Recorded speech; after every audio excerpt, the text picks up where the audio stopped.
Sir welcome to our podcast sir సత్యమేవ జయతే. Thank you sir. Sir మీ కుటుంబ నేపథ్యం, మీరు ఎక్కడి నుంచి వచ్చారు, ఏం చేశారు, ఇంతకుముందు రాజకీయాలకు రాకముందు ఏం చేసేవాళ్ళు అనేది కొద్దిగా చెప్పండి సార్. ముందుగా సత్యమేవ జయతి ఒక ఛానల్ ద్వారా మీకు మరియు ప్రేక్షకులకు అందరూ కూడా నమస్కారం తెలియజేస్తున్నాను. మాది వ్యవసాయ కూలి కుటుంబం. అనంతపురం జిల్లా గుంటకల్ నియోజకవర్గం గుత్తి మండలం వన్నేరెడ్డి గ్రామంలో మేము నివసిస్తూ ఉంటాం. మా పేరెంట్స్ కూడా వ్యవసాయ కూలీలు. అయితే నేను పరోక్ష రాజకీయాలు ప్రత్యక్ష రాజకీయాలు అనేది చేస్తుండేవాడిని. గత 5 సంవత్సరాల కిందట వరకు పరోక్ష రాజకీయాలుగా నేను రాజకీయం చేసేవాడిని. కానీ ప్రస్తుతం ప్రత్యక్ష రాజకీయాలు చేయబట్టి 5 సంవత్సరాలు అయింది. ముందుగా వైఎస్ఆర్ పార్టీలో ఎంపీటీసీగా అత్యధిక మెజారిటీతో మనం గుత్తి మండలంలో మెజారిటీతో గెలవడం జరిగింది.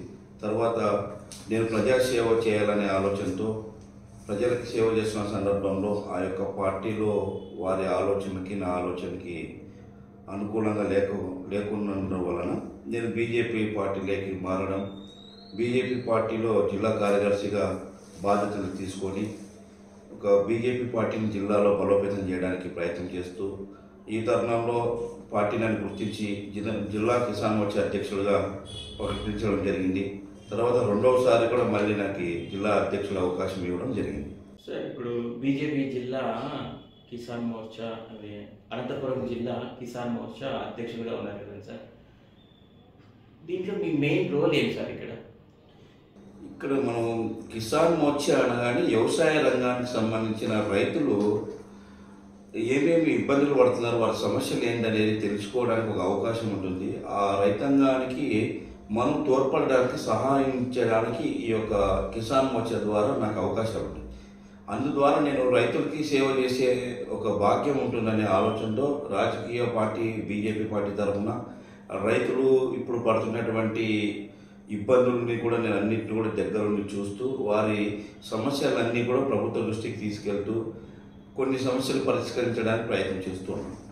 పల్లెల్లో ఈ యొక్క అవగాహన అనేది ఉందా సార్? దీంట్లో ఇప్పుడు కిసాన్ మోర్చా అనే విభాగం ఉంది, బీజేపీ మనకి ఇలా చేస్తూ ఉంది అనేది అవగాహన పల్లెల్లో రైతులకు ఉందా సార్? ఇది అవగాహన కొద్ది మేరకు ఉంది.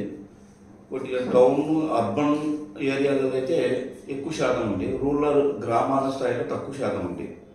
ఎందుకంటే బీజేపీ యొక్క పార్టీ సిద్ధాంతాలంతా కూడా జాతీయవాదము, దేశ ప్రేమ, దేశ ఒక అభివృద్ధి అనే ఆలోచనతోనూ వారి యొక్క పార్టీలో ఉన్నటువంటి ఈ మోర్చాలు అంటే దాంట్లో ఇప్పుడు జిల్లాకు సంబంధించిన కమిటీలు, పార్టీ ప్రజాప్రతినిధులు, కార్యకర్తలు వారికి ఏమేమి నాయకుడుగా వాళ్ళకి ఏమేమి బాధ్యత ఇస్తారనే ఒక ఆలోచనలో కిసాన్ మోర్చా అనేది ఒక భాగం ఉంటుంది. కిసాన్ అనే పదం అనేది సంస్కృతం, హిందీ, మనకి నేషనల్ భాషలో రైతాంగాన్ని కిసాన్ అంటాం.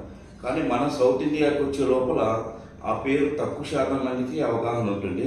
కానీ ఇప్పుడు భారతీయ జనతా పార్టీ కేంద్రంలో చేస్తున్నటువంటి పరిపాలనలో వారి యొక్క పరిపాలనలో రైతాంగానికి ఇస్తున్నటువంటి అనేక లాభసాటిక పథకాలు ఇవన్నీ కూడా ఇప్పుడు రైతుల దృష్టికి వెళ్తున్నాయి. కాబట్టి రైతులు కూడా ఈ కిసాన్ మోర్చా అంటే రైతుల విభాగంలో భారతీయ జనతా పార్టీ అనేక రకాలుగా సహాయపడుతుందనే విషయం పైన కొద్దిగా అవగాహన వస్తుంది. సార్ నాకు మొన్ననే తెలిసింది, వికసిత భారత్ అనేది ఒక ప్రోగ్రామ్ అనేది చేశారు మీరు. వికసిత భారత్ వికసిత భారతే కదా సార్? మా సంకల్పం వికసిత్ భారత్, నరేంద్ర మోడీ హామీ అని ఒక ప్రోగ్రామ్ ఓకే. జరుగుతుంది. మెయిన్ పర్పస్ ఏం సార్? వికసిత్ భారత్ యొక్క మెయిన్ పర్పస్ ఏంటి? ఈ యొక్క మా సంకల్పం వికసిత్ భారత్ అంటే దేశం అనేది వికసిత్ అంటే మనం అభివృద్ధి దిశగా వెళ్తూ ఉన్నాము. గతంలో చూసుకుంటే మనము 30వ స్థానంలో ఉండేవాళ్ళం. ఒక కేంద్ర పార్టీ బీజేపీ పార్టీ పరిపాలన రాకముందు 65 సంవత్సరాలు మనకి స్వతంత్రం వచ్చినప్పటికీ గతంలో ఉన్న పార్టీలు పరిపాలన చేసిన సమయంలో మనం ఎంతో వెనకబడిపోయేవాళ్ళం. ఆర్థిక రంగంలో కానీ, ఆహార ఉత్పత్తి విషయంలో కానీ, ఇంకా మనిషి జీవించడానికి మనుగడి అభివృద్ధి దిశలో చాలా వెనకబడిపోయి ఉండేవాళ్ళం. ఉదాహరణకి ఏదైనా అభివృద్ధి అయిన దేశాలను చూసుకొని అక్కడ ఉన్నటువంటి మౌలిక వసతులు అవన్నీ కూడా అక్కడ అభివృద్ధి అయిన దేశాలను మనం చెప్పుకునేవాళ్ళం. కానీ ఈరోజు మన దేశంలోనే అభివృద్ధి దిశగా చేస్తూ మనం గతంలో 30వ స్థానంలో ఉన్న మన ప్రపంచంలో మన దేశాన్ని 3వ స్థానానికి తీసుకొచ్చే ఒక పరిస్థితికి తీసుకొచ్చినాం. కాబట్టి ఈరోజు అట్లాగా వికసిత భారత్ అనే ఒక ఆలోచన ఏంటంటే ఈరోజు మనం గతంలో ఉన్నటువంటి స్థానం 30 ఉండి ఈరోజు 3వ స్థానానికి వచ్చినాము. మనకి ఇప్పుడు 65 సంవత్సరాలు గతంలో పరిపాలించిన ప్రభుత్వం కానీ ఇప్పుడు మనం 10 సంవత్సరాలు పరిపాలించిన ప్రభుత్వం కానీ మొత్తం 75 సంవత్సరాలు వచ్చి స్వతంత్రం అయినప్పటికీ కూడా మనకి 2047వ సంవత్సరానికి మనకి స్వతంత్రం వచ్చి 100 సంవత్సరాలు అవుతున్న సందర్భంగా మనము ప్రపంచంలో మొదటి స్థానానికి మన దేశం అభివృద్ధి దిశగా ఉండాలా, సంక్షేమ ఫలాలను ఆశించుకోకుండా ప్రతి ఒక్క కుటుంబం కూడా అభివృద్ధి దిశగా ఉండి మనకి ప్రపంచానికి విశ్వగురువుగా ఉండాలనే ఒక ధ్యేయంతో పెట్టినదే ఈ సంకల్ప వికసిత్ భారత్. ఓకే, పల్లెల్లో ఎలా ఉంది సార్ రెస్పాన్స్ బీజేపీకి? ఇలాంటి పథకాలు మీరు తీసుకెళ్తున్నారు కదా, మీరు చాలా మటుకు వికసిత భారత్, పిఎం కిసాన్ ఇలాంటివన్నీ పథకాలు ఉన్నాయి, చాలా మటుకు కేంద్ర పథకాలు ఇవన్నీ. ఈ పథకాలన్నీ తీసుకెళ్తుంటే ప్రజల్లో పల్లెల్లో రైతుల్లో ఎలాంటి వాళ్ళ నుంచి ఎలాంటి రెస్పాన్స్ అనేది ఉంది? ఇక్కడ మనకి పల్లెలు అనగానే దేశ స్థాయి నుంచి స్థానిక గ్రామాల స్థాయికి వరకు ఆలోచిస్తే గ్రామాలలో చాలామంది రాజకీయమైన ఎప్పటికీ అవగాహన లేని వాళ్ళు ఉన్నారు. మరీ ముఖ్యంగా మన యొక్క దక్షిణ భారతదేశంలో దేశ పరిపాలన, రాష్ట్ర పరిపాలనను ఈ రెండు ప్రభుత్వాలు అనుసంధానంతో ఈ యొక్క ప్రజానికాన్ని ఎటువంటి పరిపాలన చేస్తుంటారనే విషయంలో మనం కొద్ది వెనుకబడిపోయినామని తెలుసుకోవాలి. ఎందుకంటే మనం కేంద్రం ఇస్తున్నటువంటి పథకాలు, ఇది కేంద్రం ఇస్తుందా రాష్ట్రం ఇస్తుందా అనేది లబ్ధి పొందుతున్న ప్రయాణికం రైతులు ఇది పలానా కేంద్రం నుంచి వచ్చింది, పలానా రాష్ట్రం నుంచి వచ్చింది అని అనుకోడు. నాకు లబ్ధిదారుడే పథకం వచ్చింది, నేను లబ్ధి పొందినాను అని ఆలోచిస్తున్నాడు.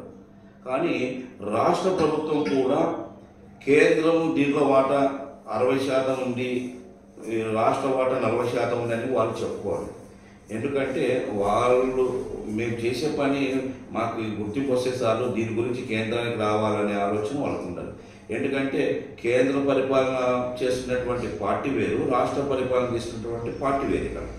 కాబట్టి ఇక్కడ వాళ్ళ స్వలాభం కోసము కేంద్రం చేస్తున్నటువంటి సహకారాన్ని రైతులకి ఈ స్థానిక ఉన్నటువంటి రాష్ట్ర ప్రభుత్వాలు ప్రచారంలో విఫలమవుతున్నాయి, దాని వాళ్ళ స్వార్థం కోసం వాడుకుంటున్నాయి.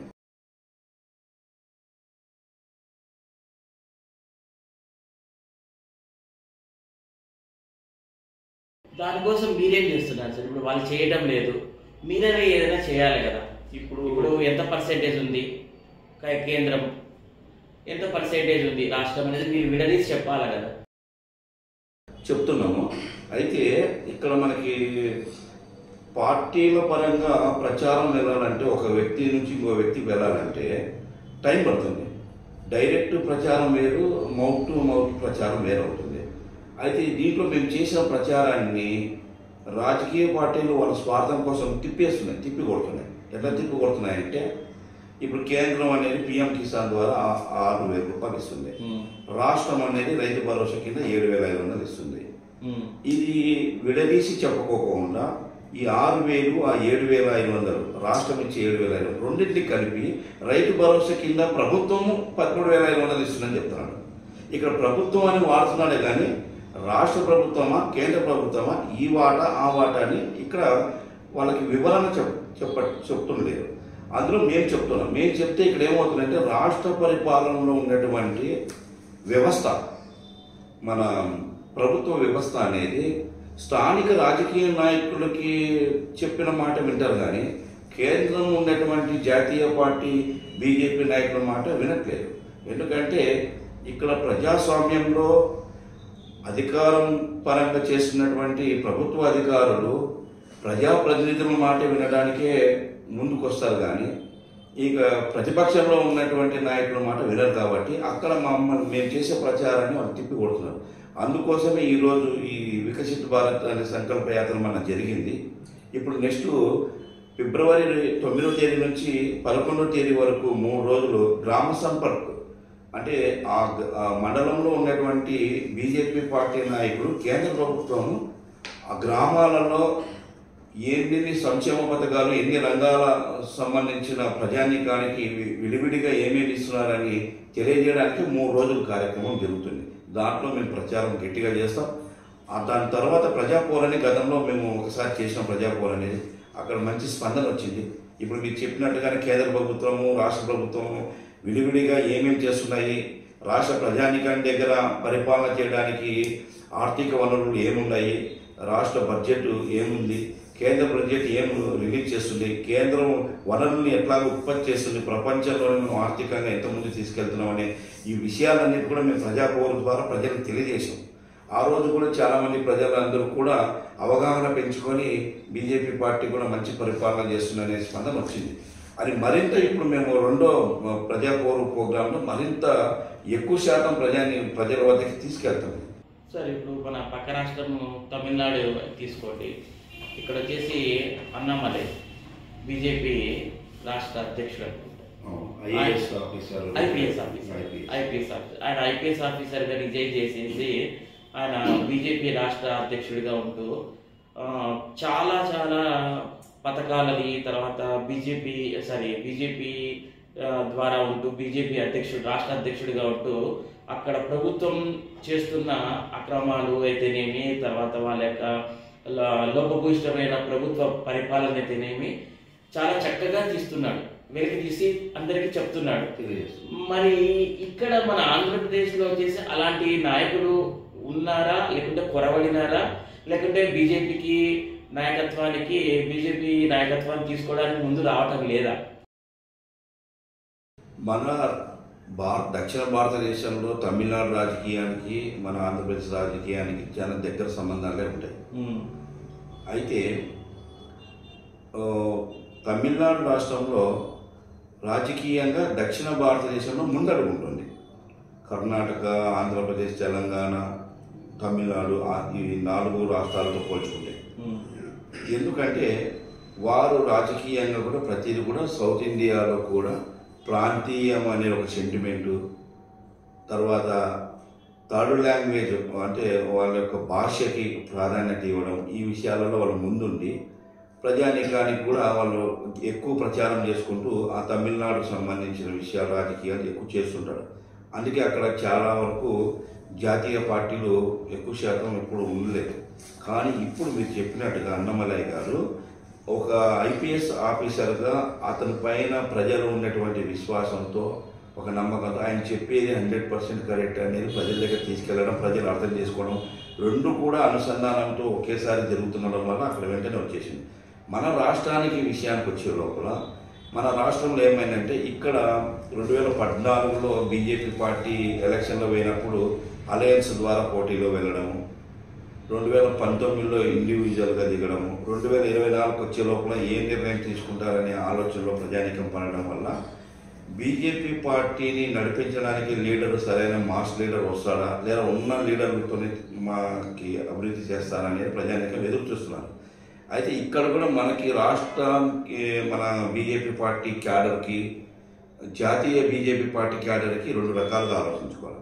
కేంద్రం అనేది ఎట్లా ఆలోచిస్తుందంటే మొత్తం అన్ని రాష్ట్రాలని అనుసంధానం చేసుకొని ప్రజానీకానికి అందరూ కూడా మనం అన్ని రకాలుగా సపోర్ట్ చేస్తూ దేశాన్ని మరింత ముందు తీసుకెళ్లాలని అక్కడ జాతీయ ఆలోచనతో ఉంటుంది.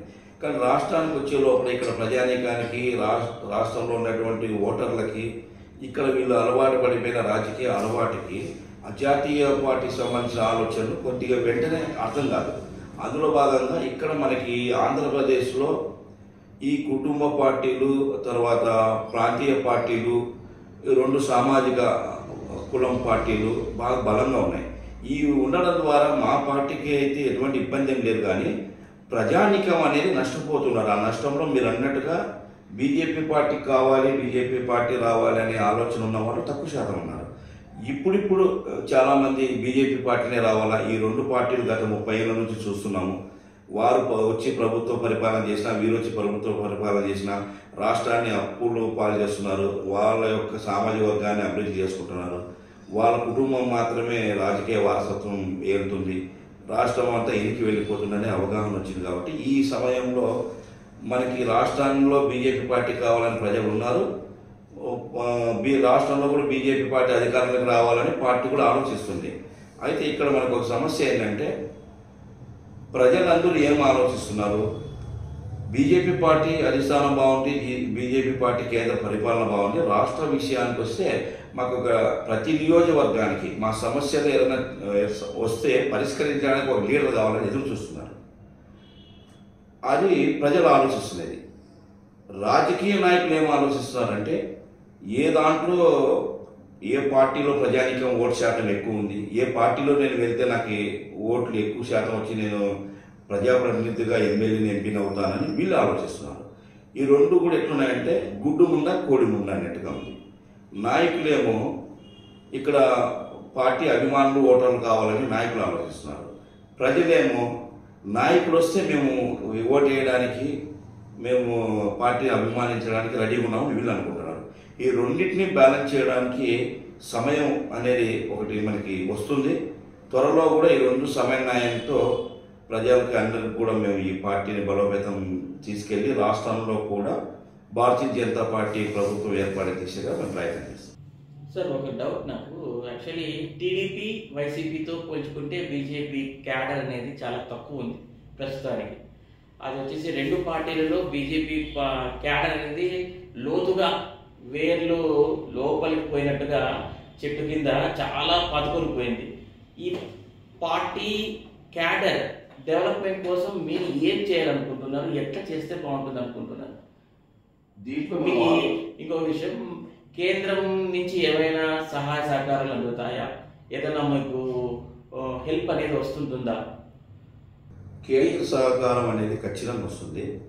మన పక్క రాష్ట్రంలో ఎలక్షన్ జరిగినప్పుడు కర్ణాటకలో కూడా మన కేంద్ర మినిస్టర్లు అనేక మంది రావడం, బహిరంగ సభలు చేయడం, కార్యకర్తల సమస్యలు పరిష్కరించడానికి ముందుండడం, ప్రజా ఓటర్లను ఆకర్షించుకోవడము, తర్వాత ఓటర్లు కూడా పెంచుకోవడం జరిగింది. మన తెలంగాణ రాష్ట్రంలో కూడా చూసినాం. మనం గతంలో 2-3 ఉన్న సీట్లు ఈరోజు మనం 10-12 అయినాం. ఎంపీలు కూడా పెంచుకుంటున్నాం. ఇప్పుడు మనకి 13 సీట్ల వరకు, 10 సీట్ల పైన ఎంపీ సీట్లు వచ్చే అవకాశాలు కూడా తెలంగాణలో ఉన్నాయి. మన రాష్ట్రంలో కూడా మనకి ఎంపీ సీట్లు కేంద్రం ఇవ్వాలని ప్రజానీకం అంతా ఎదురు చూస్తున్నారు. వస్తాయి కూడా ఎక్కువ శాతం కూడా. అయితే ఈ నువ్వు అన్నట్టుగా ఒక చెట్టు ఏర్లలాగా కిందికి పోయిన ప్రాంతీయ పార్టీలో ఉన్నటువంటి క్యాడర్ బీజేపీలోకి ఎందుకు మనకి రాలేదని ఒక ఆలోచన అనేది ఉంది.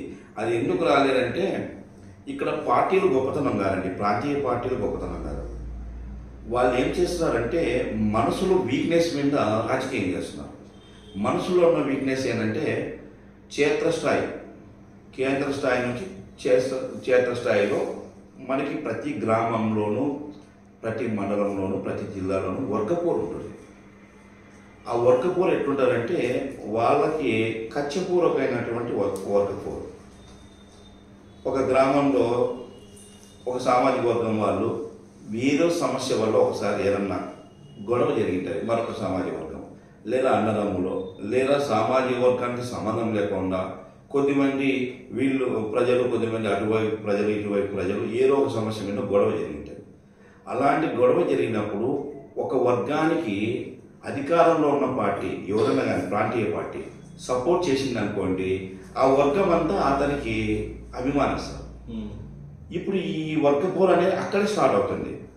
ఇక్కడ మిగిలిన వర్గం ఉంటుంది చూడండి, ఆహా ఈ వర్గానికి ఆ పార్టీ అధికారంలో ఉన్న ప్రాంతీయ పార్టీ సపోర్ట్ చేసింది, నేను దాన్ని సపోర్ట్ చేయకూడదు, నేను ప్రతిపక్షంలో ఉన్న మరొక ప్రాంతీయ పార్టీ వైపు నేను వెళ్ళాలా. ఈ కొద్ది రోజులు ఓరు పట్టుకుంటే ఆ ప్రభుత్వం పడిపోతుంది, వాళ్ళకి రాజకీయంగా సపోర్ట్ తగ్గిపోతుంది. నేను ఈ పార్టీని సపోర్ట్ చేసుకుంటే ఈ పార్టీ ప్రభుత్వం ఏర్పాటు చేస్తుంది, నాది ఆధిపత్యం వస్తుంది. ఈ వర్గపోరుని రెండింటిని సమన్వయం చేసి కలిపేది ఈ విధంగా రాజకీయం చేయట్లేదు. ఈ దక్షిణ భారతదేశంలో ఈ ప్రాంతీయ పార్టీలు ఈ రెండు వర్గాలకి చీల్చి వాళ్ళ గొడవల్ని అలాగే పెద్దగా చేసి ఒక వర్గాన్ని సపోర్ట్ చేయడం అంటే దాన్ని మరింత ప్రోత్సహించడమే కదా. అక్కడ అలా ప్రోత్సహించే విధానంలో ఇక్కడ నువ్వు చెప్పినట్టుగా ప్రతి ఒక్క గ్రామంలో చెట్టుకి వేర్లు ఎట్లయితే కింది భూమిలోకి వెళ్ళిపోయినాయో ఈ ప్రాంతీయ పార్టీలకి క్యాడర్ అట్లుంది. వాళ్ళకి ఈ ప్రాంతీయ పార్టీలు రాజకీయంగా రాష్ట్రంలో మనకి ఏం మేలు చేసింది, మన భవిష్యత్తుకి తరాలకి మన యొక్క పిల్లలకి వారసత్వానికి ఇట్లాంటి రాజకీయాలు చేసి ఏమి మనం వాళ్ళకి అందించగలుగుతాము అనేది కూడా వాళ్ళు ఆలోచించట్లేదు. దీంట్లో మునిగిపోతున్నారు. ఈ యొక్క వర్గపోరులో మునిగిపోయి వాళ్ళకి ప్రత్యామ్నాయం లెక్క ఇతనికి ఒకసారి అవకాశం అతనికి ఒకసారి అవకాశం అన్నట్టుగా వస్తుంది. దీన్ని వాళ్ళు ఇన్క్యాచ్ చేసుకొని ప్రాంతీయ పార్టీలు పబ్బం కట్టుకొని రాష్ట్రాన్ని ఎనికి వేస్తున్నారు, రాష్ట్ర ప్రజానికాన్ని అంటే కూడా నష్టం చేస్తున్నారు. ఇది గ్రహించే టైం దగ్గరకు వచ్చింది. ఖచ్చితంగా బీజేపీ పార్టీ ఈ యొక్క రెండు ప్రాంతీయ పార్టీలని ఏర్లతో సహా పెరికేసి వాళ్ళకి రాజకీయంగా సమాధి కట్టి ప్రాంతీయ పార్టీలన్నింటిని కూడా సామాజిక వర్గ పార్టీలు కూడా కుటుంబ వారసత్వ పార్టీలు కూడా సమాధి కట్టేసి కేంద్ర ప్రభుత్వము రాజకీయంగా వీళ్ళ ప్రాంతీయ పార్టీలకి లేకోకుండా చేసి మంచి పరిపాలన అందించడానికి భారతీయ జనతా పార్టీ కూడా ఆంధ్రప్రదేశ్లో పుంజుకుంటుంది. ఇప్పుడు వచ్చే 24లో కూడా మాకు జనసేనతో పొత్తు ఉన్నా లేకపోతే టీడీపీ జనసేన బీజేపీ పొత్తు ఉన్నా లేకపోయినా మేము స్వతంత్రంగా కూడా నిలబడినా కూడా ఖచ్చితంగా మాకంటూ వచ్చే సీట్లు మాకు వస్తాయి. ఇక్కడ కీలకంగా ఇప్పుడు ప్రభుత్వం వ్యతిరేకం అనేది చాలా ఉంది. వాళ్ళకి పూర్తిగా సంపూర్ణమైనటువంటి మెజార్టీ సీట్లు రాకపోవచ్చు. అలానే టీడీపీని జనసేనని కూడా ఆ రెండింటి కనుక బీజేపీ అనుసంధానం లేకపోతే ప్రజలు నమ్మరు. ఎందుకంటే గతంలో చంద్రబాబు నాయుడు చేసినటువంటి పరిపాలన చూసినారు, అతని మీద విశ్వాసం కోల్పోయినారు. బీజేపీ సపోర్ట్ ఉంటేనే వాళ్ళకి ఏదన్నా మనుగడ ఉంటుంది, కానీ లేకపోతే బీజేపీ వైపు ప్రజలు వస్తారు. కాబట్టి బీజేపీ తరఫున ప్రజలు కూడా వస్తారు. మాకు వచ్చే సీట్లు మాకు వస్తాయి. కీలక పాత్ర రాష్ట్రంలో బీజేపీ పార్టీనే పోషిస్తుందని నేను విశ్వసిస్తాను, నమ్మకంగా ఉన్నాను. ఇప్పుడు ఆంధ్రప్రదేశ్లో 175 స్థానాలకు మీరు పోటీ చేయాలని చూస్తున్నారు. అవును, ఇప్పుడే రీసెంట్గానే మొన్ననే రాష్ట్రం మొత్తం అన్ని నియోజకవర్గాలలో కూడా అభ్యర్థులను సేకరించింది.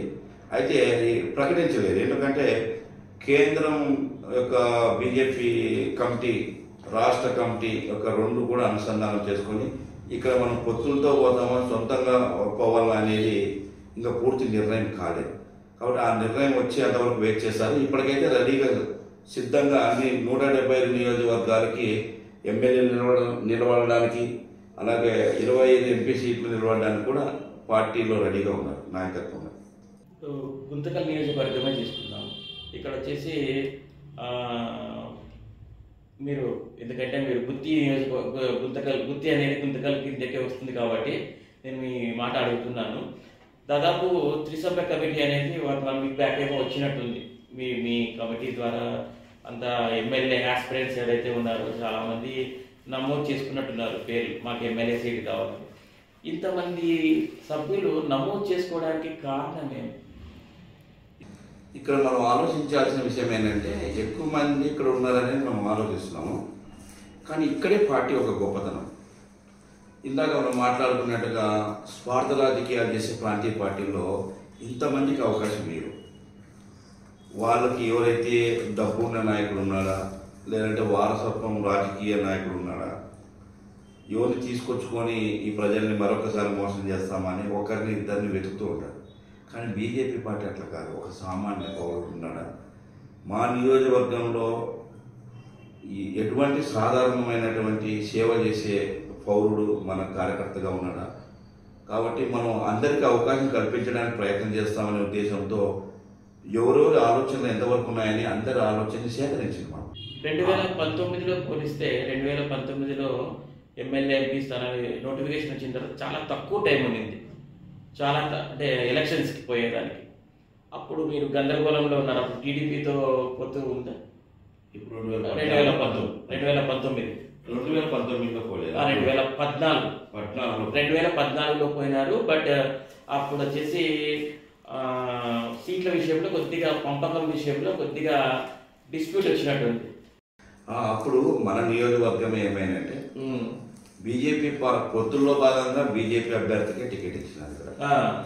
అప్పుడు సిఐగా పనిచేసినటువంటి బావిగడ్డ వెంకటరామయ్య గుత్తి మండలం అనిగేంద్ర గ్రామం. అతనికి ప్రకటించిన తర్వాత మళ్ళీ బీఫాము ఇప్పుడు అలయన్స్లో అన్నప్పుడు ఎన్ని పార్టీలు కలిసి ఉంటాయో అన్ని కలిసి ఇస్తారు. అలాంటప్పుడు ఒక బీజేపీ పార్టీ ఇచ్చింది మనకి ఒక ఎమ్మెల్యే అభ్యర్థికి మనకి ఒకటి ఇచ్చిందంటే అదే అలయన్స్లో ఉన్న పార్టీ మరొక అభ్యర్థికి సీట్ ఇవ్వడం అక్కడ జరిగినటువంటి అన్యాయం బీజేపీ పార్టీకి. ఆ సమయంలో కనుక 2 బీఫామ్స్ ఇవ్వకుండా బీజేపీకి ఖరారైనటువంటి గుంటకల్ నియోజకవర్గంలో బీజేపీ ఒకటే సీట్ ఇచ్చింది. ఆ రోజు బీజేపీని కైవసం చేసుకునేది ఇది. అట్లా బీజేపీ పార్టీ ఆ రోజులో ఆ సీటు ఈ నియోజకవర్గంలో కోల్పోవడం జరిగింది. కానీ అప్పటికే అయినప్పటికీ కూడా మాకున్న క్యాడర్తో పాటు ప్రయత్నం చేసి మాకు రావాల్సిన ఓటు శాతం తీసుకున్నాం. ఇప్పుడు 2024 ఎలక్షన్స్ ఉన్నాయి. ఇంకొక ఫిబ్రవరి 2nd వీక్లో ఏమైనా నోటిఫికేషన్ రావచ్చు అంటున్నారు. ఇప్పుడు ఇంకా ప్లెంటీ ఆఫ్ టైం ఉంది, ఇంకా చాలా టైం ఉంది. ఆ ప్లెంటీ ఆఫ్ టైంలో మీరు ఇంకా ప్రజల్లో ఎలా పోవాలనుకుంటున్నారు? ఇప్పుడు మీరు చెప్పారు చూడండి, మనకి ప్రతి నియోజకవర్గంలో ఎంతమందికి ఎమ్మెల్యే సీట్ కావాలని ఆశించే ఆశాభావం కలిగిన వాళ్ళు చూసుకుంటే ప్రాంతీయ పార్టీలో 1-2 ఉంటారు. దానికి ఏదో పార్టీ ఫ్రేమ్ మిన్ననో లేదంటే వ్యక్తి అక్కడ పెట్టే వాళ్ళ ఖర్చు డబ్బు మిన్ననో ఆధారపడి ఉంటుంది. కానీ బీజేపీ పార్టీ అట్లా కాదు. ఇక్కడ కార్యకర్తలు కష్టాజితం, కార్యకర్తలు చేసినటువంటి ప్రేమాభిమానంతోనే ఇక్కడ మేము పుంజుకుంటుంటాం. అందులో భాగంగానే ఇప్పుడు మీరు చెప్పారు, ఇదే గుంటకల్ నియోజకవర్గంలో దాదాపు 21 మంది ఇచ్చినారు కదా. 21 మంది ఎమ్మెల్యే సీటు కావాలని ఆలోచిస్తున్నారంటే ఎమ్మెల్యే సీట్ అంటే కనీసం ఒక సర్పంచ్ అవగాహన, ఎంపీటీసీ అవగాహన, మండల ఎంపీపీ జెడ్పీటీసీ అవగాహన ఉన్న వాళ్ళే సర్పంచ్కి పోటీకి మాకు కావాలని ఆలోచిస్తారు. 22 మంది మాకు అట్లా ఉన్నారంటే ఒక్కొక్కరు వెనకాల కనీసం ఒక 2000-3000 ఓట్లు వేసుకున్నా కూడా మీరే ఆలోచించండి, మాకు ఈ తక్కువ సమయంలోనే ఎన్ని ఓట్లు వచ్చే అవకాశం ఉంటుంది. అంటే ఖచ్చితంగా బీజేపీ ఇక్కడ సీట్ ఇస్తే కన్నా మీరు పోటీ చేస్తే ఖచ్చితంగా గెలవచ్చు, గెలుస్తామనే ధీమా మీకుందా? 100% గెలుస్తాము. ఎందుకు అంటే ఇక్కడ అధికార పార్టీ ప్రజల విశ్వాసం కోల్పోయింది. గతంలో పరిపాలించినటువంటి ప్రతిపక్షం టీడీపీ కూడా ప్రజల విశ్వాసం కోల్పోయింది. ఇప్పుడు కేంద్రంలో కానీ అంతర్జాతీయ జాతీయ మన రాష్ట్రంలో కూడా చూసుకుంటే భారతీయ జనతా పార్టీ మనకి ఇప్పుడు జమ్మూ కాశ్మీర్లో వివాదం లేకోకుండా ఆర్టికల్ 370 అనేది 370 రద్దు తీసుకురావడము, అది చేసినది ఆ ప్రాంతానికి అయినప్పుడు కూడా దేశ ప్రజానికానికి అందరూ కూడా మేలు జరిగేది. ఎందుకంటే మన దేశంలో ఉన్న మన భూభాగానికి మనం వివాదం లేకుండా సమస్యను ఎంత బాగా పరిష్కరించారని. నిన్న జరిగినటువంటి అయోధ్య రామ మందిరం 2024 జనవరి 22వ తేదీ 500 సంవత్సరాల నుంచి సమస్యను కూడుకున్న దాన్ని ఎంత చాకచక్యంగా చట్టబద్ధంగా రాజ్యాంగబద్ధంగా మనకు ఒక చరిత్రాత్మకమైనటువంటి ఘట్టాన్ని మన భారతీయ జనతా పార్టీ చేసింది. అంతేకాకుండా మనం గతంలో ఎయిర్పోర్ట్లు కానీ రైల్వే రంగ అభివృద్ధి కానీ హైవేలు మనకి రవాణా సౌకర్యం కోసం కూడా ఈరోజు 4 వేలు 6 వేలు చూస్తున్నాం. ఇలాగా అంతర్జాతీయ స్థాయిలోను జాతీయ స్థాయిలోను రాష్ట్ర స్థాయిలోను కూడా అన్నిటి కూడా సమన్వయం చేసుకుంటూ పరిపాలిస్తున్న విషయం ప్రజలకు అంతా తెలుసు. కాబట్టి ఈ ప్రాంతీయ పార్టీలని విశ్వసించే జనాలు నమ్మరు. కాబట్టి ఖచ్చితంగా మాకు గెలుస్తామనే నమ్మకం ఉంది. గెలిచి ప్రభుత్వం ఏర్పాటు చేసాం. లేదా ఈ గుంటకల్ నియోజకవర్గంలో కూడా ఎమ్మెల్యే సీటు కైవసం చేసుకునే అవకాశం మాకు ఉందని చెప్తున్నాను. సార్, మీరు 2009లో పోటీ చేశారు, 2014లో పోటీ చేశారు గుంతకల్ నుంచే, 2019లో కూడా పోటీ చేశారు. 3 టైమ్స్ పోటీ చేశారు. అప్పుడు వచ్చేసి 2009లో పొట్టికే మసూదన్ గుప్తా దాదాపు 9,300 దాదాపు 9,500 మెజార్టీతో గెలిచారు. సమీప ప్రత్యర్థి పేర సాయినాథ్ గౌడ్ పేర. తర్వాత వచ్చేసి 2014లో జితేంద్ర గౌడ్ వెంకట్రామరెడ్డి పైన ఆయన వైఎస్ఆర్ క్యాండిడేట్, వైఎస్ఆర్ పార్టీ తరఫున ఆయన ఆయన పోటీ చేస్తే ఈయన టీడీపీ పార్టీ తరఫున పోటీ చేసి 5,000 మెజార్టీతో వాళ్ళు గెలిచారు. టీడీపీ పార్టీ జితేంద్ర గౌడ్ గారు గెలిచినారు 5,000 మెజార్టీతో. దాదాపు 2019లో వైవిఆర్ వచ్చేసి వైఎస్ఆర్ పార్టీ తరఫున పోటీ చేసి దాదాపు 49,000 మెజార్టీ, హైయెస్ట్ మెజార్టీతో గెలిచాడు. ఓకేనా. ఇప్పుడు 2024లో ఒకవేళ మీ అభ్యర్థి పోటీ చేసి గెలుస్తామనే ధీమా మీకుంది, ఎంత మెజార్టీ రావచ్చు సార్? మెజార్టీ విషయం మనం ఆలోచించాలంటే ఇప్పుడు భారతీయ జనతా పార్టీ మనకి కేంద్రంలో 10 సంవత్సరాల నుంచి మన పరిపాలన ఉంది.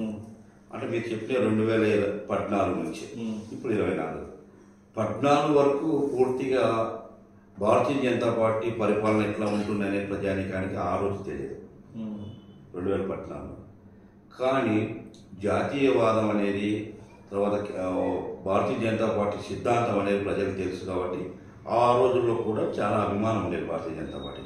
2014లో అలయన్స్లో మేము కొద్దిగా ఇబ్బంది పడి ఆ రోజు మేము సీటు తీసుకోలేకపోయినాం. ప్రజల అభిమానాన్ని కూడా కొద్ది శాతం పెంపొందించుకున్నాం, కానీ పూర్తి స్థాయిలో మేము పెంచుకోలేకపోయినాం. కానీ 2019కి వచ్చే లోపల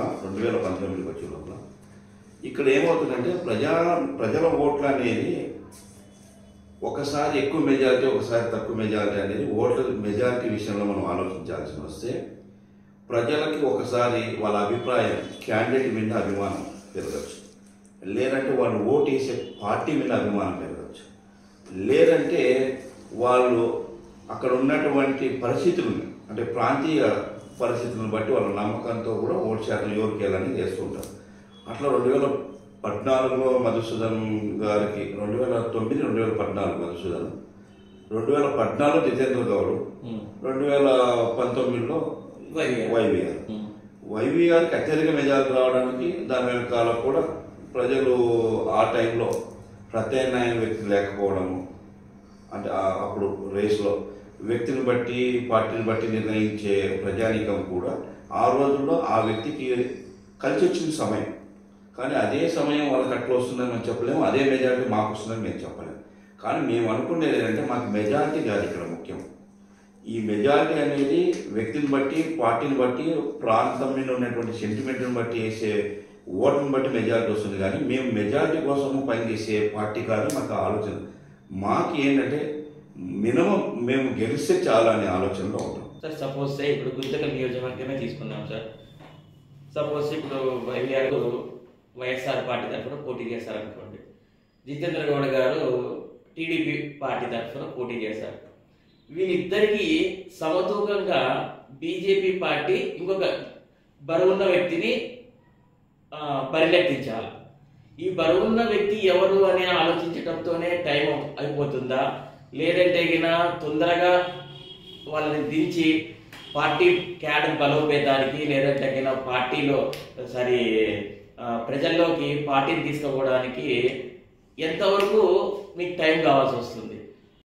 ఇక్కడ మనం ఆలోచించాల్సినది పార్టీ పరంగా సమయం గురించి ఆలోచిస్తే బీజేపీ పార్టీలో ఎప్పుడు కూడా వ్యక్తిని చూసి ఓట్లు రావాలి. బీజేపీ పార్టీని చూసే ఓట్లు వస్తాయి. ఎందుకంటే ఇక్కడ నువ్వు వాళ్ళని పోల్చినట్టుగా వాళ్ళిద్దరికీ సమతూగే వ్యక్తిని సెలెక్ట్ చేసుకుంటారని మీరు అంటున్నారు. అది ప్రాంతీయ పార్టీలు చేసే పని. డబ్బు ఉన్నోడు ఉన్నాడా, వాళ్ళ వెనకాల బ్యాక్గ్రౌండ్ వారసత్వం రాజకీయం ఉందా అని చేసేవాళ్ళు. బీజేపీ పార్టీ అలా చేయదు. బీజేపీ పార్టీ సాధారణమైనటువంటి కార్యకర్తనే పెట్టి నువ్వు అన్నట్టుగా ధనవంతుడు, బలవంతుడు అనే వాళ్ళ వ్యక్తుల్ని, వాళ్ళ ఆలోచనని పూర్తిగా తీసేసి ప్రజానికాన్ని అభిమానాన్ని పొంది మార్పు తీసుకొస్తూ ఉంటుంది. కాబట్టి ఇక్కడ మా పార్టీకి ధనవంతుడు అవసరం లేదు, బలవంతుడు అవసరం లేదు. మాకు కావాల్సింది ఏంటంటే ప్రజలకు సేవ చేసే కార్యకర్త కావాలి. సార్ సపోజ్ బీజేపీ అందరూ అంటారు మతతత్వ పార్టీ అంటారు. మతతత్వ పార్టీ అనేది చాలా ప్రజల లోపలికి వెళ్ళిపోయింది. దాన్ని మీరు ఎలా సమర్థిస్తారు సార్, లేదంటే దాన్ని మీరు ఎలా తిప్పి కొడతారు? మత పార్టీ అనే వాళ్ళందరికీ కూడా మనం ఒక్కసారి మనం గుర్తు చేస్తున్నాం. బీజేపీ పార్టీ ఎప్పుడు స్థాపించినారు? బీజేపీ పార్టీ ఎప్పుడు వచ్చింది మనకి? 1970. మతం అనేది ఎప్పుడు పుట్టింది? కొన్ని వేల సంవత్సరాల నుంచి మతం ఉంది. మళ్ళీ అక్కడే అర్థమవుతుంది కదా, ఇది మత పార్టీనా లేదా రాజకీయ పార్టీనా? ఒక సిద్ధాంతాలు కలిగిన బీజేపీ పార్టీ. అంటే 1970లో పుట్టిన బీజేపీ పార్టీ పుట్టక ముందునే మత రాజకీయం చేసిందా? అప్పుడు ఉన్నటువంటి పార్టీలు మత రాజకీయాలు చేసినాయా? ఇది ఆలోచిస్తే మన ప్రజలందరికీ అక్కడే సమాధానం దొరుకుతుంది. రెండవది, నేను ఒక బీజేపీలో ఇప్పుడు ప్రస్తుతం ఉన్నటువంటి మనుషుల ఆలోచనలకు ఒక సమాధానం చెప్తున్నాను. బీజేపీ పార్టీ మత రాజకీయం ఎక్కడ చేయట్లేదు. బీజేపీ పార్టీ చేసేది కేవలం జాతీయవాది. మన జాతిని గౌరవించుకోవాలా మనం. భారతదేశము సనాతన ధర్మమైనటువంటి ధర్మం మన దేశంలో ఉంది. ఆ ధర్మంతో బాగానే మనకి ఇక్కడ ఉన్నటువంటి అన్ని మతాలని కలుపుకొని హిందూ మతాన్ని కూడా అన్యాయం జరుపుకోకుండా న్యాయం జరగాలని కోరుకుంటుంది. ఇక్కడ హిందూ మత రాజకీయం అయ్యేటట్లుంటే వేరే మతాలను ఏమైనా కించపరుస్తున్నారా? వేరే మతాలకు ఏమన్నా వాళ్ళకి లబ్ధిదారులుగా ఏది సంక్షేమ పథకాలు అనుకోకుండా వాళ్ళకి సహకరించట్లేరా? అట్లా చేయట్లేదు కదా. వాళ్ళందరికీ న్యాయం చేస్తూ వాళ్ళకి అందినటువంటి న్యాయము హిందూ మతాన్ని కూడా న్యాయం జరగాలని అడుగుతుంది, కానీ అక్కడ హిందువులకి రాజకీయం చేయట్లేదు. ఇప్పుడు శ్రీరాముడి గుడి విషయంలోనే చూసుకోండి. ఒకప్పుడు శ్రీరాముడు మన చరిత్ర కలిగినటువంటి అయోధ్యలో ఆ గుడిని పడగొట్టి వేరే మతస్థులు మనకి ఆ గుడిని కైవసం చేసుకొని వాళ్ళు చేసుకొని దాని మీద జరిగినటువంటి హిందువుల అన్యాయం పైన హిందువులందరూ పోరాడి ఎంతోమంది ప్రాణత్యాగం చేసి తర్వాత పోరాటాలు న్యాయబద్ధంగా సనాతనటువంటి ధర్మాన్ని పాటించి సానురసంగా ఎన్నో సంవత్సరాలు ఓపిక పట్టి 500 సంవత్సరాలు ఓపిక పెట్టినటువంటి జరిగినటువంటి అన్యాయాన్ని న్యాయబద్ధంగా చట్టబద్ధంగా రాజ్యాంగబద్ధంగా అడిగినారే తప్ప ఎక్కడ కూడా చేతిలోకి చట్టాన్ని తీసుకొని దౌర్జన్యాలు ఇవన్నీ చేయలేదు. అక్కడే అర్థమవుతుంది ఇది వేరే మతాలకు కూడా ఎంత గౌరవిస్తుంది అనేది. అదే కాకుండా ఒకవేళ అతను అలాంటి మత రాజకీయాలు చేసేటట్టుంటే మన దేశంలో ఉన్నటువంటి వేరే మతస్థులకి ఏ ఒక్క కేంద్ర ప్రభుత్వం నుంచి వచ్చే పథకాలన్నింటినీ ఆపేస్తున్నారా అందుకోకుండా? లేదు కదా. అలాగే ఇప్పుడు మైనార్టీ వేరే మతస్థులు అయినటువంటి ఆడవాళ్ళు పడుతున్నటువంటి ఇబ్బందులలో కూడా త్రిపుల్ తలాక్ అనే ఒక చట్టం తీసుకొచ్చినారు. అంటే అప్పుడు ఇక్కడ మత రాజకీయం చేసినటువంటి బీజేపీ పార్టీ అట్లా ఆలోచనతో ఉంటే వేరే మతాలకు జరుగుతున్నటువంటి అన్యాయాన్ని జరగకపోవడం ఎందుకు ఆపుతుంది? అలాంటి స్వార్థ మత రాజకీయాలు ఉండేటటువంటి ఆ మతం ఎట్లయినా నష్టపోలే, నాకు అవసరం లేదని వదిలేసేదే కదా.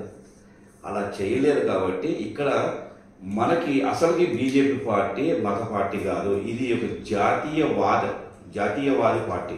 జాతీయవాది అంటే ఏంటి? మన జన్మస్థలము మన యొక్క దేశ గడ్డని మనం గౌరవించాలా. ఇక్కడ ఏ మతస్థుడైనా కూడా మన తల్లి పుడతామండి, మన తల్లి పలానా సామాజిక వర్గం అయితేనే నేను ఆయనను గౌరవిస్తామంటామా? అనం కదా. మనం పుట్టిన తర్వాత తెలుస్తుంది మనం ఏ సామాజిక వర్గం అనేది, పుట్టకముందే తెలుస్తుందండి. అట్లా మనకి మన యొక్క దేశంలో పుట్టిన ఏ మతస్థుడైనా మన దేశ గడ్డని గౌరవించమని చెప్తుంది. అదే దాన్ని గతంలో వేరే వాళ్ళు ఇట్లాంటి ఎవరైతే మత రాజకీయాలు చేసింటారో వాళ్ళకి అలవాటు అయిపోయి వాళ్ళు చేసిన మత రాజకీయాన్ని బీజేపీ పార్టీ మీదకి ఆరోపణలు చేస్తూ ఉంది. ఇప్పుడిప్పుడు ప్రజలకు చైతన్యం వస్తుంది. అన్ని మతస్థులు కూడా గ్రహిస్తున్నారు. ఈరోజు ముస్లిం మతస్థులు కానీ ఇంకా ఇతర వేరే మతస్థులు కూడా ఈ బీజేపీ పార్టీ చేసే సిద్ధాంతాలను కూడా వాళ్ళు కూడా అభిమానిస్తున్నారు, దీన్ని ప్రోత్సహిస్తున్నారు. అంటే బీజేపీ పార్టీ ఉంటేనే మన దేశంలో బాగా ఉంటుంది, మనందరికీ కూడా సురక్షిత భద్రత సెక్యూరిటీ మనకంటే ఉంటుంది. అదే వేరే మతస్థులు అయినటువంటి వేరే దేశాలలో ఎంత ఇబ్బంది పడుతున్నారు. ఒక మనిషి స్వేచ్ఛగా బతుకుతున్నాడు చూస్తున్నారు. కొన్ని రాష్ట్రాలలో ఆర్థిక ఇబ్బందులు వస్తున్నాయి, కొన్ని రాష్ట్రాలలో ఆహార కొరత వస్తున్నాయి, కొన్ని దేశాలలో రెట్టె మురుకు కూడా దొరకట్లేదండి తినడానికి.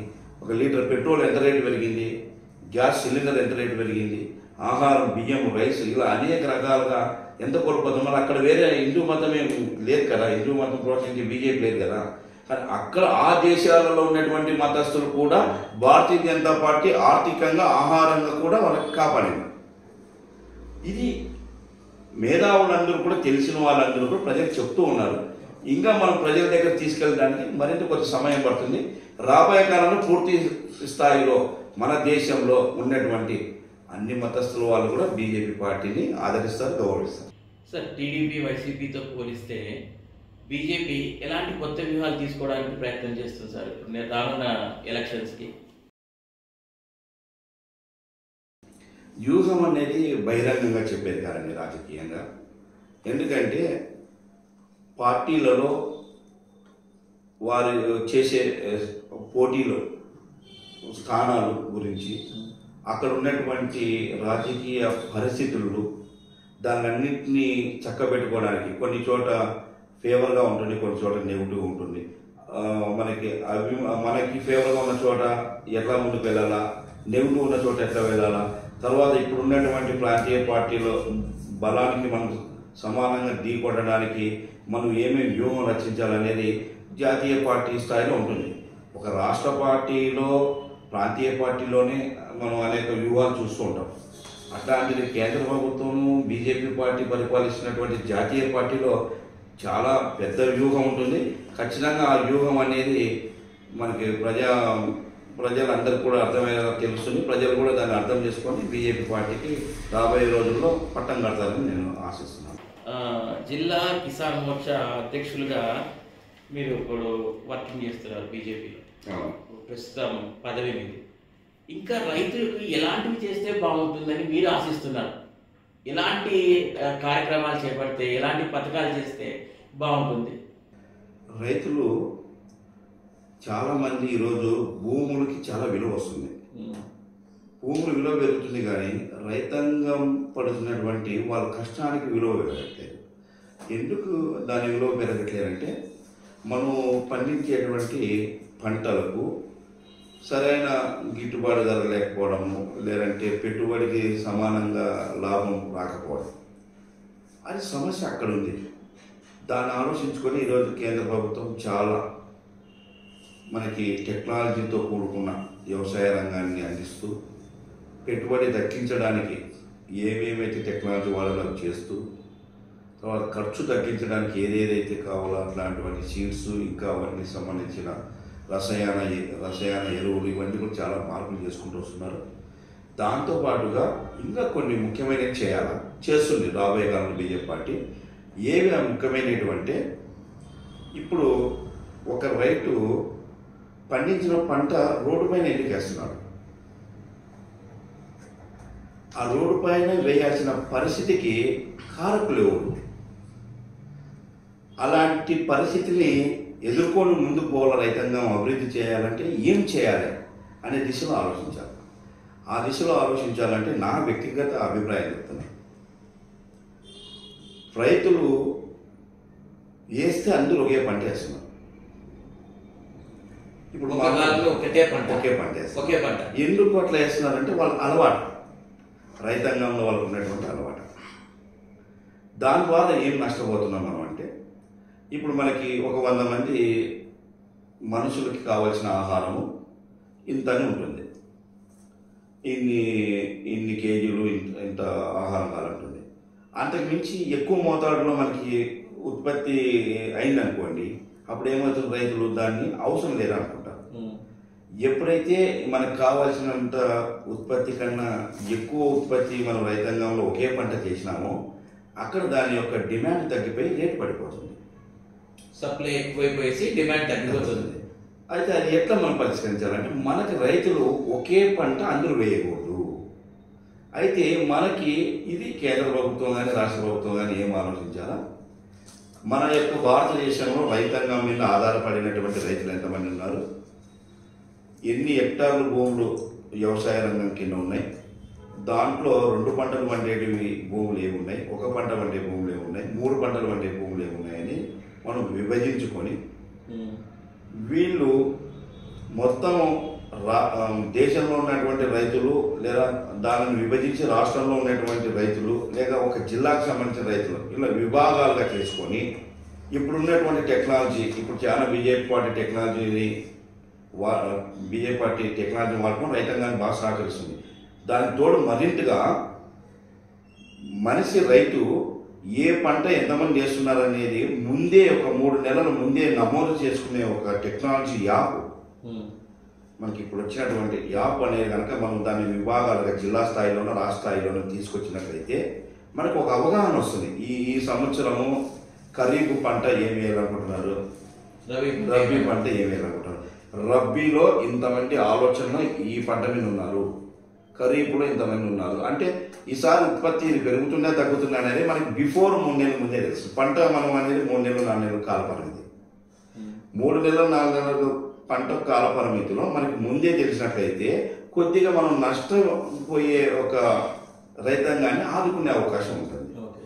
బిఫోర్గా ముందే తెలిసింది అనుకోండి, మనకి ఈసారి వేరుశెనగ ఎక్కువ శాతం వేస్తున్నారంటే దాని రేటు ఇంత అప్రాక్సిమేట్లీ తగ్గిపోయే అవకాశం ఉంది, పెరిగే అవకాశం ఉంటుంది అనుకోండి, ప్రత్యామ్నాయం పంట మార్చుకుంటాడు.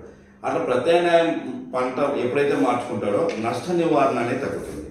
నష్ట నివారణ తగ్గినప్పుడు రైతు బాగుపడతాడు. దానికి తోడు ఇక లాభసాటిగా వేసుకోవాల్సిన ఒక పంటల గురించి కూడా ముందే నమోదు చేసుకోవడానికి ఒక టెక్నాలజీ రూపంలో యాప్ కానీ లేదంటే ఒక సైటు కానీ తీసుకొచ్చినట్లయితే రైతాంగము నష్టపోయే ఆలోచన తగ్గుతుందని నేను నా వ్యక్తిగత అభిప్రాయం తెలియజేస్తున్నాను. రానున్న కాలంలో ప్రజల కోసం, ప్రజల డెవలప్మెంట్ కోసం బీజేపీ గవర్నమెంట్ ఇంకా ఏమైనా రాజకీయ మార్పులు చేసే అవకాశాలు ఉన్నాయా? బీజేపీ పార్టీ నిరంతరం ప్రజల కోసము మార్పులు చేసుకుంటూ దినదిన పరిపాలనని చాలా మంచి పరిపాలన, సౌలభ్య పరిపాలన చేయాలని నిరంతరం ఉంటుంది. దాని యొక్క సిస్టమ్ అది ఇప్పటికీ పార్టీలో ఉంటున్న సిద్ధాంతం కూడా అదే. ఫస్ట్ ఏమంటుంది BJP party, first nationality, second party, third share అంటుంది. అంటే పార్టీలో ఎవరైనా కానీ కార్యకర్త అయినా, అంటే వార్డు స్థాయిగా కార్యకర్త అయినా, జాతీయ స్థాయి నాయకుడైనా మనం ఆలోచించాల్సినది ఫస్ట్ నేషనాలిటీ, దేశం గురించి ఆలోచించాలి. సెకండ్ పార్టీ కోసం, దేశం కోసం ఆలోచించే పార్టీ కోసం సెకండ్ ఆలోచించాలి. అప్పుడు పార్టీలో ఉన్న నీవు సెల్ఫ్ 3వ స్థానంలో నువ్వు ఆలోచించాలంటే. కాబట్టి నువ్వు అన్నట్టుగా ఖచ్చితంగా మార్పులు వస్తుంది. కానీ ఇందులో నా వ్యక్తిగత అభిప్రాయం, పార్టీలో ఇట్లా చేస్తున్నది చెప్పను కానీ, ఇప్పుడు ప్రతి ఒక్క వ్యక్తికి నష్టం జరిగితే ఆ నష్టాన్ని పూడ్చుకోవడానికి చాలా రకాలుగా అవకాశాలు ఉన్నాయి. సామాజిక వర్గం, యూనియన్స్, ఇంకా అనేక రకాలుగా ఉన్నాయి ఏదైనా నష్టపోతే. అయితే ఇక్కడ ఒక ఓటరు ఒకసారి ఓటేసి మోసపోయినాడు అనుకోండి, 5 సంవత్సరాల వరకు ఏం చేసేది లేదు. ఇప్పుడు మనం వ్యక్తిగతంగా చూసుకున్నాం, నాకు పలానా వ్యక్తి డబ్బు మోసం చేసినాడు అంటే నేను నీకు వచ్చి చెప్పుకుంటే నువ్వు దాని ప్రత్యామ్నాయం అతనితో ఇప్పించడం, లేదంటే అతని పైన ఏదైనా చట్టపరమైన చర్య తీసుకోవడం అనేది హక్కులు, మన మానవ హక్కులు, సామాజిక హక్కులు, ఇవన్నీ అనేది అతను తోడ్పడతాయి. కానీ ఒక ఓటర్కి మాత్రము ఒకసారి మంచోడని నమ్మి ఓటు వేసినాక తర్వాత చెడ్డోడని తెలిసిందంటే అతని కాలపరిమితి అయ్యే వరకు ఆ ఓటర్ మాత్రం నష్టపోవాల్సిందే. అంటే దానికి నా వ్యక్తిగత అభిప్రాయం ఏంటంటే వాళ్ళ యొక్క కాలపరిమితిని తగ్గించడం మంచిదేమో అనుకుంటున్నాను. ఇక్కడ ఒక సమస్య ఏర్పడుతుంది. అంటే 5 సంవత్సరాలు ఉన్న పరిపాలన 2 సంవత్సరాలు చేయాలంటే మనకి ఎలక్షన్లలో చాలా ఉంటుంది. దానికి ఇప్పుడు టెక్నాలజీ చాలా వచ్చినాయి. ఇప్పుడు మనం వేరే దేశాలలో చూసుకుంటే మన ఇంట్లోనే మన మొబైల్లో కూడా ఓటు వేసుకునే అవకాశం ఉంది. ఇప్పుడు నిన్ననే తానా అనేది ఒకటి చూసినాం, అంటే ఇది ఎన్ఆర్ఐకి సంబంధించింది, తెలుగు అమెరికా వాళ్ళు చూసినాం. అంటే ఇంట్లో ఉంది వాళ్ళ మొబైల్లోనే ఓటు వేసుకున్నారు.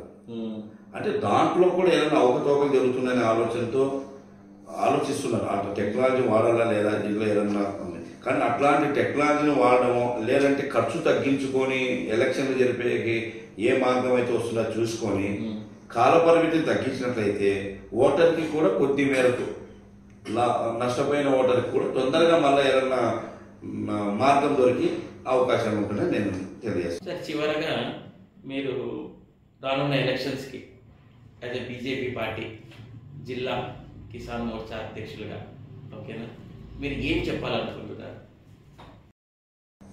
భారతీయ జనతా పార్టీ, నేను రైతాంగ కిసాన్ మోర్చా విభాగ అధ్యక్షుడిగా మన యొక్క జిల్లాలో, మన రాష్ట్రంలో, జాతీయ స్థాయిలో కూడా రైతాంగం అభివృద్ధి కావాలన్నా, రైతాంగమే కాకుండా మహిళలకు రక్షణ విషయంలో కానీ, కార్మికులకు ఉపాధి విషయంలో కానీ, నిరుద్యోగులకు ఉపాధి కల్పన, ఉద్యోగం కల్పన విషయంలో కానీ, వయోవృద్ధులకి సంరక్షణ విషయంలో కానీ, ఇప్పుడు పుట్టబోయే శిశువులకి చిన్న పిల్లలకి వీళ్ళందరికీ కూడా మంచి జరగాలంటే భారతీయ జనతా పార్టీ వల్ల సాధ్యమవుతుంది. కాబట్టి ప్రతి ఒక్క ప్రజానీకం అన్ని రంగాలలో ఉన్నటువంటి అందరూ కూడా ఇంక్లూడింగ్ గవర్నమెంట్ అధికారులు కూడా వాళ్ళకి ఏదైనా స్వేచ్ఛాభావంగా పరిపాలన చేసుకోవాలంటే కూడా బీజేపీ పార్టీని సహకరిస్తుంది. ఇప్పుడు మన ప్రాంతీయ పార్టీలలో ఏం చేస్తున్నాయంటే రాజకీయ ప్రజాప్రతినిధులే ఆధిపత్యం చేస్తున్నారు. ఒక గ్రూప్ 1 ఆఫీసర్ అయినా గ్రూప్ 2 ఆఫీసర్ అయినా కూడా స్వేచ్ఛగా పరిపాలన చేయలేకున్నాడు. దానివల్ల ప్రజానీకం నష్టపోతుంది. సో ప్రజలు నష్టపోతూ అభివృద్ధి దిశలో వెనకబడిపోతూ ఇబ్బంది పడుతున్నటువంటి ఇలాంటి పరిపాలన కోరుకోకుండా ఇప్పుడు దేశంలో ఏదైతే మనకి ప్రపంచ స్థానంలో మనకు గుర్తింపు వచ్చి దేశ ప్రజానీకాన్ని అభివృద్ధి తీసుకెళ్తున్నారో అలాంటి పార్టీ అయినటువంటి భారతీయ జనతా పార్టీనే అందరూ ప్రజానీకం ఆదరించాలని వాళ్ళందరూ కూడా అభిమానించాలని అలాంటి ప్రభుత్వమే మన రాష్ట్రంలో కూడా ఏర్పాటు చేసుకోవాలా.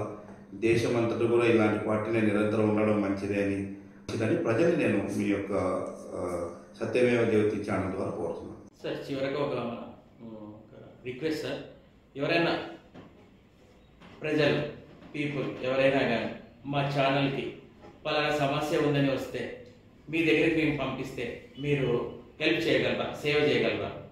పలానా పర్టికులర్ సమస్య పైన మీ దగ్గరికి పంపిస్తే తప్పకుండా అండి. అది న్యాయబద్ధమైనటువంటి సమస్య ఏదైనా కూడా న్యాయబద్ధమైన సమస్యనే.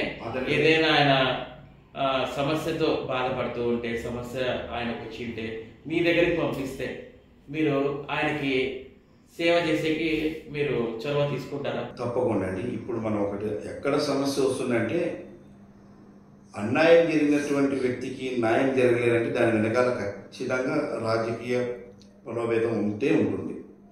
అధికార పార్టీ రాజకీయ నాయకులను ఎదుర్కోవడానికి చాలామంది ముందుకు రారు, అందుకే ప్రజలు భయపడుతూ ఉంటారు. కానీ నేను చెప్తున్నాను, భారతీయ జనతా పార్టీ కార్యకర్తల న్యాయబద్ధమైనటువంటి ఏ ఒక్క అన్యాయం జరిగినటువంటి ఎటువంటి రంగం ప్రజానీకానికైనా సమస్యతో మీ దగ్గరికి వస్తే నేను ఖచ్చితంగా చట్టపరమైనటువంటి చర్యతో వాళ్ళకి నేను సపోర్ట్ చేసి వాళ్ళకి న్యాయం జరిగే వరకు నేను పోరాటం ఉంది, వాళ్ళకి న్యాయం జరిగే వరకు నేను అండగా ఉంటానని సత్యమేవ జయతే మీ ఛానల్ ద్వారా నేను వాళ్ళందరికీ కూడా హామీ ఇస్తున్నాను.